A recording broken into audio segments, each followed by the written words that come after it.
बेटे मन, आज तुम्हारे पिताजी बहुत उदास और परेशान हैं। मेरी हालत एक घुन लगे हुए पेड़ की तरह हो गई है, जो ऊपर से ठीक दिख रहा है लेकिन अंदर से एकदम खोखला हो चुका है। बेटा, तुमने दिवाली के दिन मुझसे पूछा था कि मैंने कोई गलत काम तो नहीं किया है। 50,000 रुपए कहां से आए? तुम्हारा सवाल उचित था और उसका जवाब मैं आज तुम्हें लिख रहा हूं। हाँ बेटे, उस 50,000 के लिए मैंने अपनी ईमानदारी, अपने चरित्र को बेचकर चोरी की। तुम्हारी पढ़ाई और घर गृहस्थी के चक्कर में मुझे चोर बना दिया, और ये चोरी मैंने डॉक्टर गजेंद्र के कहने पर की। मैं ऐसे चक्कर में फंस गया हूं कि बाहर नहीं आ सकता। मैं फंस गया मेरे बेटे, अब मैं इससे निकल नहीं पाऊंगा। मेरी आत्मा मुझे धिक्कारती है। मैं एक रात भी ठीक से सो नहीं पाता। इस पाप का भार लिए न जाने मैं कब तक जीऊंगा। हो सकता है ये पाप मुझसे मेरी सांसें छीन ले। एक सीधे साधे आदमी को रुपयों का लालच दिखाकर डॉक्टर गजेंद्र ने मुझे बर्बाद कर डाला। मैं कहीं का नहीं रहा। हो सकता है जब ये चिट्ठी तुम्हें मिले मैं इस दुनिया से दूर जा चुका हूं। मैं अपने बेटे से अपने किए की माफी मांगता हूं। तुम्हारा पिताजी।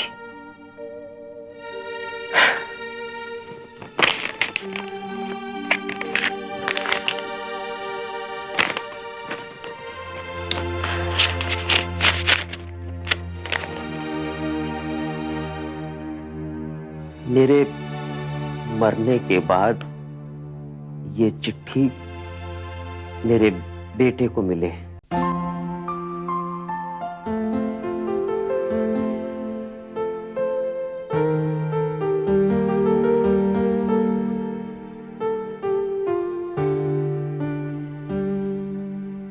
माँ, ये क्या देख रही हो?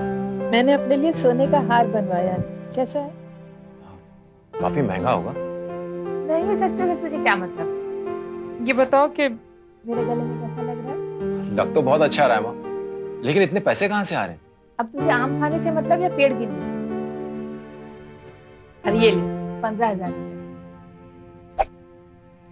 ये किस लिए? तुम्हारे खर्चे के लिए। और किस लिए? आज तुम्हें वापस हॉस्टल जाना है ना? हाँ, दोपहर 3 बजे की ट्रेन है। ये पैसे संभाल के रख लो।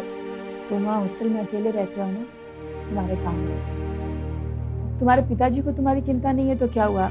मुझे तो तुम्हारा पूरा ख्याल है ना। माँ, जिंदगी में पहली बार इतने रुपए मुझे खर्चे के लिए मिले। समय समय की बात है बेटा। पहले हम लोग की ऐसी हैसियत नहीं थी। भगवान की कृपा दृष्टि अगर ऐसे ही बनी रही तो मैं तुम्हें कभी कोई तकलीफ नहीं होने दूंगी। वो तो ठीक है माँ, लेकिन एक बात समझ में नहीं आ रही है, इतने सारे रुपए अपने पास आ कहाँ से रहे? कहीं कोई बड़ा खजाना तो नहीं मिल गया? नहीं, वो तुम्हारे पिताजी को दिवाली का बोनस मिला है ना, तो मैंने सोचा कि इधर उधर खर्च करने से अच्छा है कि तुम्हें दे दूं। तुम ही तो हम लोगों का भविष्य हो, मेरा सपना। Thank you. इसमें थैंक्स की क्या बात है? माँ बेटे के बारे में नहीं सोचेगी तो और कौन सोचेगा? हाँ, ओह गॉड, 2 बज गए माँ। माँ 1 घंटा रह गया मेरी ट्रेन निकलने में और मुझे आधा घंटा लगेगा स्टेशन पहुंचने में। मैं निकलता हूँ। तेरा बैग तैयार है ना? हाँ माँ, तैयार है।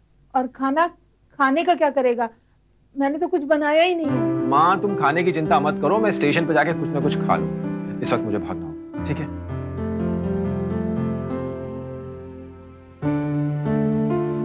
सुबह से दोस्तों के साथ बैठा हुआ था और अब घर लौट कर आया है, फिर चल। माँ तुम तो अच्छी तरह जानती हो, दोस्तों से मिलने जाओ तो कहाँ छोड़ते हैं वो। अब देखो ना, मैं पिताजी से भी नहीं मिल पाऊँ। आप ना उनको मेरी तरफ से बोल देना। मैं चलूँ? समझ के जाना, ध्यान रखना। जी माँ।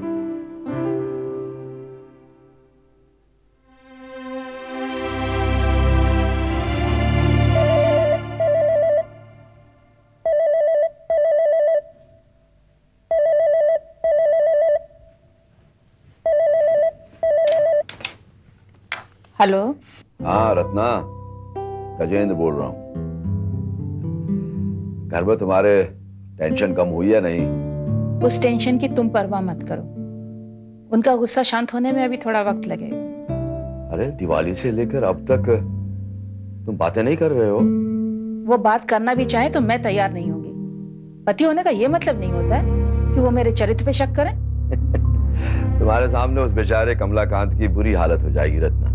इसके जिम्मेदार वो खुद हैं, मैं नहीं। अच्छा खैर छोड़ो, ये बताओ तुम क्या कर रही हो? कुछ भी नहीं, बस मन अभी वापस हॉस्टल गया है, उसी को विदा करके आ रही हूँ। मन का एडमिशन तो हो गया ना? हाँ वो तो कब का हो गया, दीपावली की छुट्टियों में आया था वो। अब किसी मैंने उसे 15,000 रुपए और दिए हैं खर्चे के लिए। रत्ना, पढ़ाई करने वाले लड़के को 15,000 रुपए खर्चे के लिए दे दिए, ये ज्यादा नहीं है क्या? आप समझ नहीं रहे हैं डॉक्टर साहब। अब मन को अपने बाप से तो कोई उम्मीद रही नहीं, लेकिन मुझे तो करना पड़ेगा ना। बेटे का विश्वास माँ पे बना रहे, इसलिए ऐसा करना बहुत जरूरी है। मान गया रत्ना तुम्हें, तुम्हारा दिमाग बहुत तेज चलता है। अपने बेटे का विश्वास पाने के लिए तुम उस पर पैसे लुटा रही हो। ये सब आपसे ही सीखा है डॉक्टर साहब। ये इन रुपयों की ताकत है जो मैं आपके काबू में आ गई। अच्छा, तुम मेरे काबू में हो ये तुम मानती हो? डॉक्टर साहब, अपने पति का भरोसा तो मैं लगभग खो ही चुकी हूँ, लेकिन अपने बेटे का भरोसा मैं किसी कीमत में नहीं खोना चाहती। हाँ ठीक है। रत्ना अभी तो मैं डिस्पेंसरी जा रहा हूँ, बाद में तुमसे बात करता हूँ। Okay bye. बाय।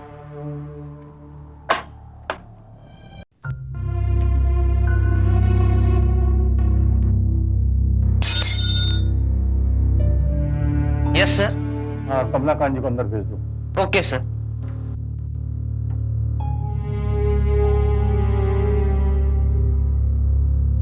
कमलाकांत जी, आपको साहब ने बुलाया। क्यों? अब मुझे क्या मालूम। ठीक है चलो।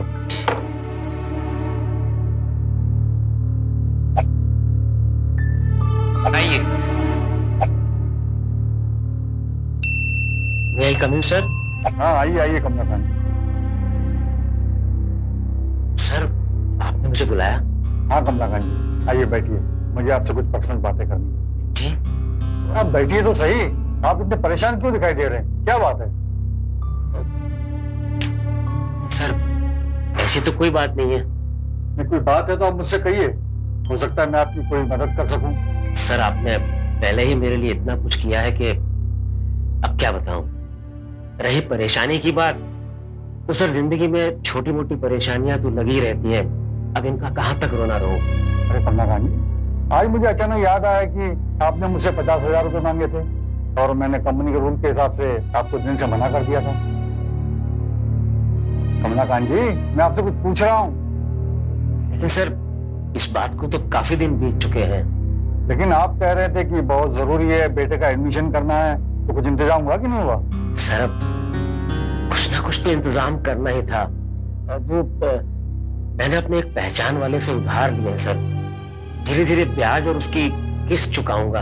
अच्छा, तो ये बात है, इसीलिए आप इतने ज्यादा परेशान दिखाई देते हैं। अब सर पर कर्जे का बोझ हो तो बेचैनी तो रहती ही है।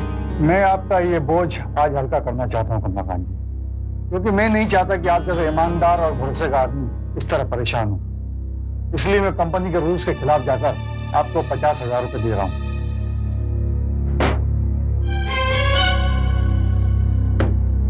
ये लीजिए, ये 50,000 रुपए। नहीं सर, अब मुझे इन रुपयों की जरूरत नहीं है सर। क्यों? जिससे आपने रुपये उधार लिए उससे जाकर वापस कर दीजिए। नहीं सर, उससे क्या होगा? उधार से उधार को चुकाकर बात तो नहीं बनेगी ना सर।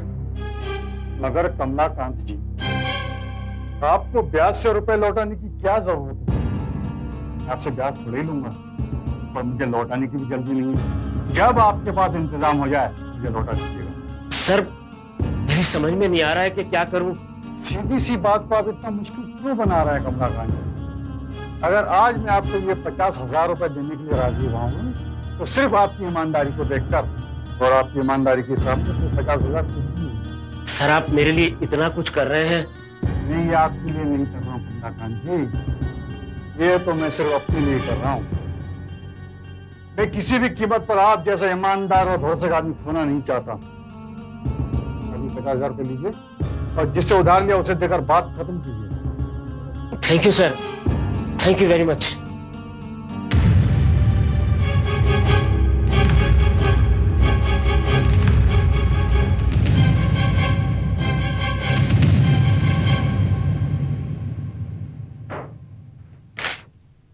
दवाई ले लो, पैसे वहीं दे देना।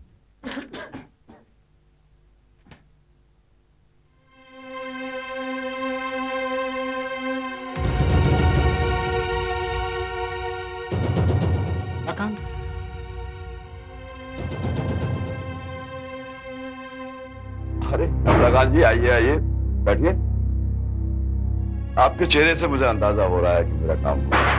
आप मेरा चेहरा देखकर गलत अंदाजा मत लगाइए डॉक्टर गजेंद्र। क्या मतलब ये कि क्या आपने मुझे पेशेवर चोर समझ रखा है कि आपने पैसा फेंका और आपका काम हो गया? पेशेवर ना सही, लेकिन मैंने पैसे दिए हैं। नहीं डॉक्टर गजेंद्र, ना मैं चोर था और ना ही चोर हूं।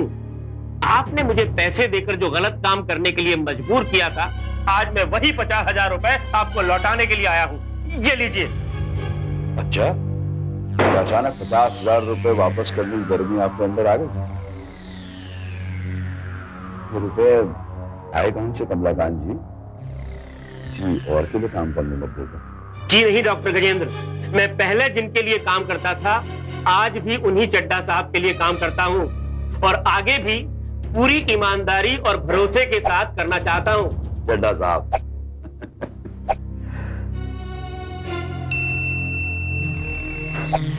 चड्डा साहब की नौकरी में आपने बाल सफेद कर लिए कमलाकांत जी।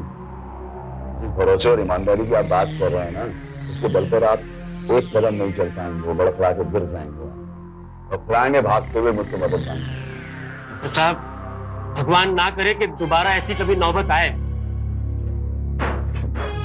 बताओ, ये रुपए आए कहां से? उन्हीं चड्डा साहब ने दिए हैं। अरे जिनका इतना भरोसा और विश्वास है मुझ पर, और आप मुझे उन्हीं के साथ विश्वासघात करने के लिए कह रहे हैं।